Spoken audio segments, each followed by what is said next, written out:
Alright,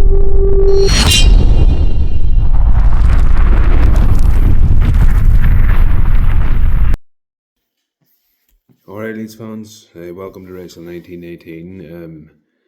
Thankfully, I did this today, not yesterday, because it was absolutely fuming. I probably would have said a few things that I shouldn't have said if I had done this yesterday. Firstly, referee was abysmal from start to finish. I found myself shouting at the TV. I was shouting at the ref, I was shouting at Fark, I was shouting at Brendan Aronson, but we'll get to that. Referee was an absolute disaster. I think we gave Spurs not a great deal in the midfield. I think our midfield was okay. I just think that we need to learn how to set a team up properly, especially on the right hand side. It really frustrated me if you look at it from the goals perspective. 2 goals, 2 deflections, both of strike, just a half a yard short of pace. Is it time to take strike out and put Bijol in? Personally, in my opinion, yeah. Because now we've had 3 games where we've thrown away points, either a win or draws. Fulham, Spurs, Bournemouth.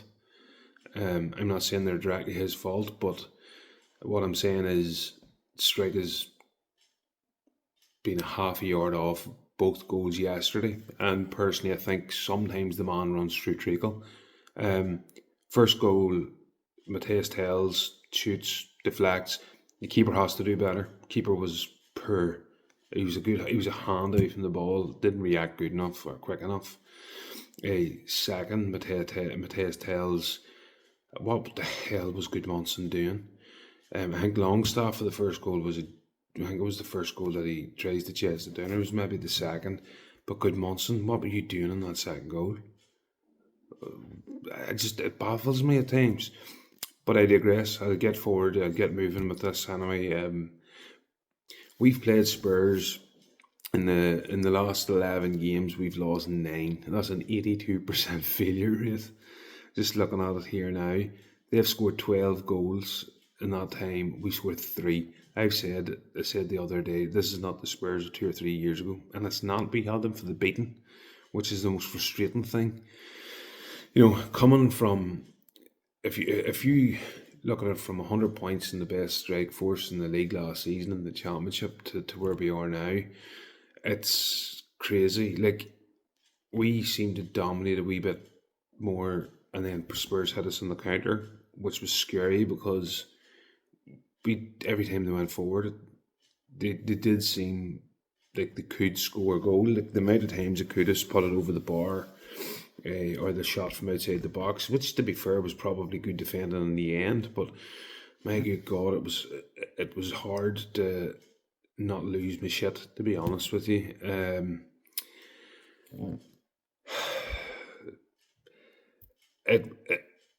It's really frustrating. Spurs play every time Spurs play in the in the Champions League or Europe.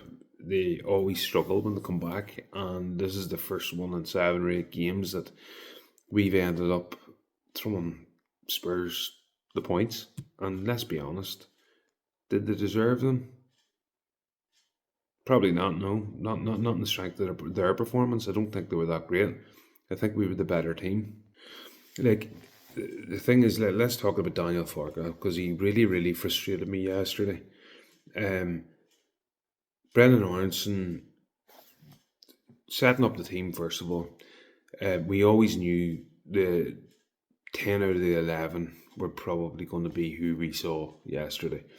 Brendan, I was hoping Jack Harrison was going to play for you. Come on, for I am sick and tired of listening to YouTubers give off about Jack Harrison whilst waxing lyrical about bloody Brendan Aronson. Brendan Aronson is one of the most hyped up, absolute useless waste of space that I have seen in a Leeds jersey. The amount of times that lad rolls around the floor looking at a free kick because he has no upper body strength. He's not physical enough for the league. He's nowhere near the level. He has had in 7 games 2 shots on target. He's 0 goals, 0 assists, 0. People will say, he shot and the keeper saved it and they come out to Oakwood for. And And what else did he do in that game? Every time he got the ball, he ran into a blind alley. Every time he got the ball, he moved into 2 or 3 defenders rather than going down the wing and whipping the ball in and giving DCL an opportunity. He's constantly picking out the wrong.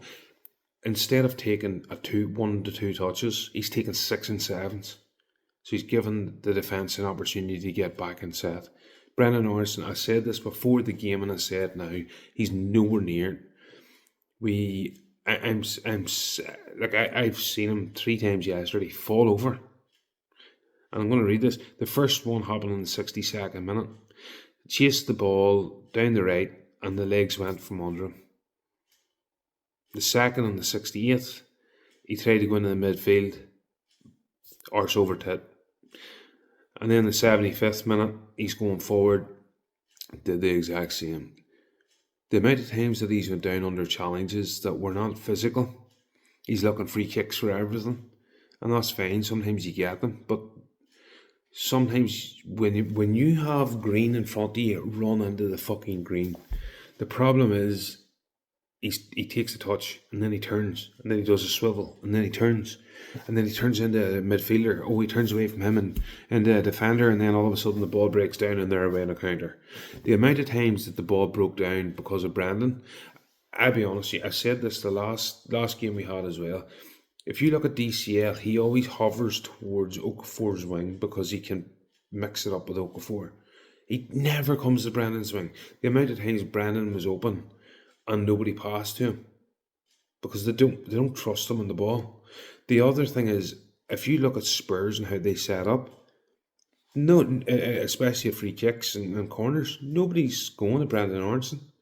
They're going and they're marking DCL and they're marking Okafor and they're marking the 3 big men in midfield. They're not concerned in any way about Brandon Aronson. Brandon Aronson runs around a lot and people think that's good enough. Is that where we are? If you run around, you're okay, you're good. He's nowhere near the level. Nowhere near the level. Daniel Farke, it really pissed me off yesterday. I was screaming at the TV, hoping Farke would make a change. And he didn't. And when he did, he went for the game. The last 10 minutes of normal time, he put on Perot and the Mecha, and we couldn't get the ball in the box. Not once. There was nothing into the box.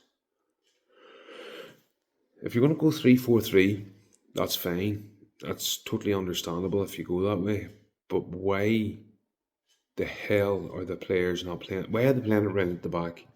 We're 2-1 down at home. We're not launching it forward. We're pissing about with the ball at the back. Oh, we're retaining possession. Oh, stats. I tell you what stat we have. We have fucking 0 points from yesterday. That's a stat.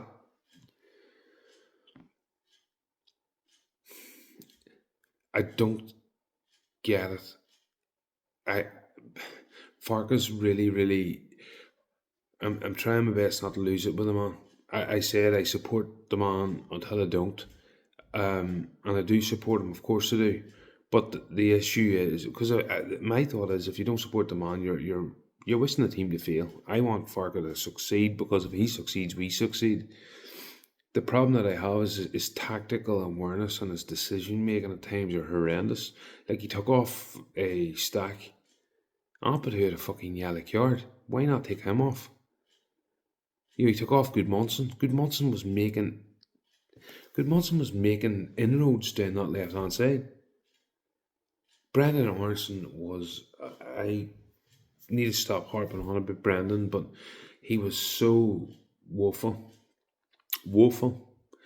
Sean Longstaff, Stack, Ampadu did alright. Longstaff for the goal, give away the second goal, I think it was, give away the ball. I thought it was abysmal. But other than that, to be honest with you, I'm hoping and praying in our next 5 games are winnable games, so it's not all doom and gloom.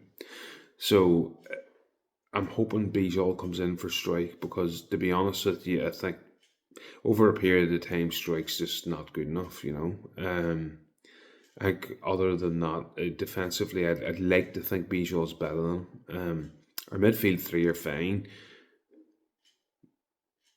but again, it has to come down to the fact that the 49ers without and didn't bring in anybody for the right wing. So we're starting with Brendan Aronson on the right. It's all we have. We have nobody else right now that's fit. If that's the case, then we're in trouble because people can call out DCL. DCL made that chance himself. Great first touch, striking goal, great save by the goalkeeper, by the way. David Vicario just hits him in the toe. Great save.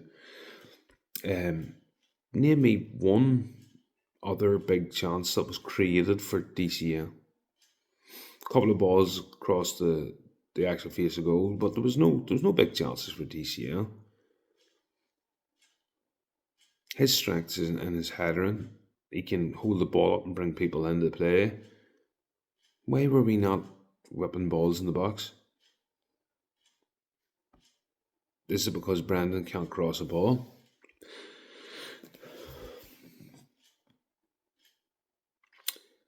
The thing that pisses me off is the fact that there was a lack of real quality in the attack phase. Like, our midfield is good. When we went back in and nobody dropped back into the three, and then you had two in the midfield, that's fine. But you've got to get the ball in the box. You've got to play it long, and you've got to use your strengths. If you've got Nemacha, DCL, and Perot on the pitch, you've got to play the ball in early, and you've got to get it in often. And we just didn't do it. Now the problem that we have is this is not a problem, I suppose. That Farka, he can't change the forward line. He can't change the forward line. It's what we have. He can do nothing. We have 12 more games until the transfer window. 5 next games are winnable games. DCL is by far and away the best striker that we have. We've got to play to his strengths. Wrap him up in cotton wool now over this next week and a half over the international break, and get him back. Jack Harrison has to start.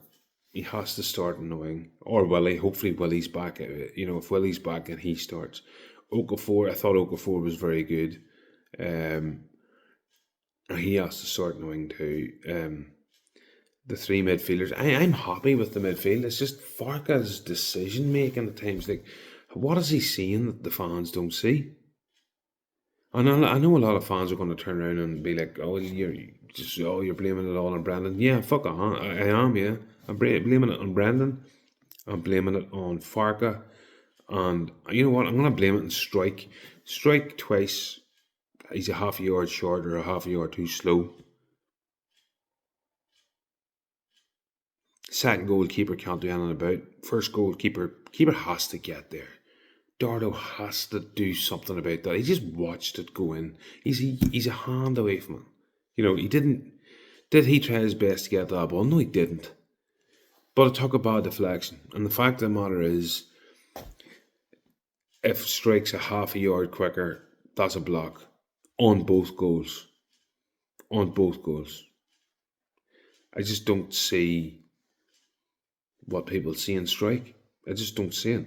I think at times he looks like he's running through treacle, and it really gets to me because I think we have better defenders on the bench. We went out and brought in Bijal for a reason. It's frustrating. 2-1. We should have won the game. We should have got something out of the game. A point out of taken. But as I say, 5 games coming up, and they're all winnable games. Our next game's away to Burnley. We have to win that. That's a 6-pointer already. Saying that, Sunderland got beat, which is good for us, by Scum.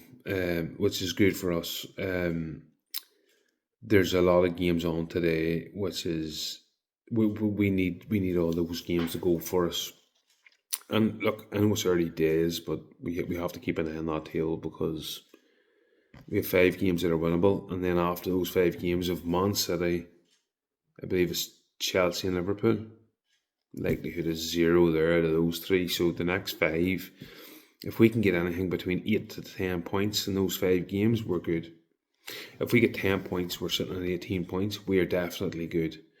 2 wins, 2 draws, and a loss would be a really good return in those 5 games. Because the 3 after that are very difficult. Heavily frustrated today. Heavily. Yesterday I was not in a good place.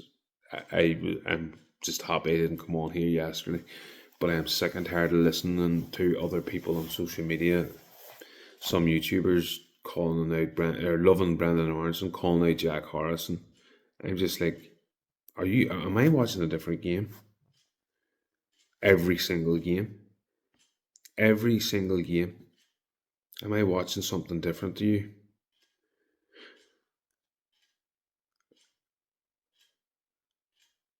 I'm not going to go on any more rants. You know what? It's 16 minutes already. It is what it is. Listen, like, comment, subscribe. Thank you for everybody who's commenting and watching. I could have went off the deep end here, and I was going to go stats driven, and I was going to go deep, and fuck it. It is what it is. We lost. We shouldn't have lost, but we lost. And personally, I think we lost it on the touchline. Anyway, if you agree, throw me a comment. If you disagree, throw me a comment.